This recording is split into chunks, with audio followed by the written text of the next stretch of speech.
We're talking about the fundamental right to vote. The Supreme Court in Reynolds v. Sims and other cases has said that the right to vote is fundamental. It's preservative of all other rights, right? So we're talking about not whether it's not whether it makes sense or is rational for states to have voter ID laws because they serve some interest that they think is worthy, right? Let's look at the poll tax. The poll tax, in fact, makes sense. You pay $5 to vote, you pay $10 to vote, helps subsidize the election process. It, isn't that much money, right? But what's wrong with the poll tax is not that it doesn't make rational sense. It's that it's impinging on a fundamental right to vote in a way that disproportionately impacts African Americans and Latinos.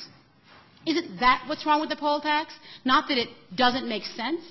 And I think that's the way to look also at voter ID laws.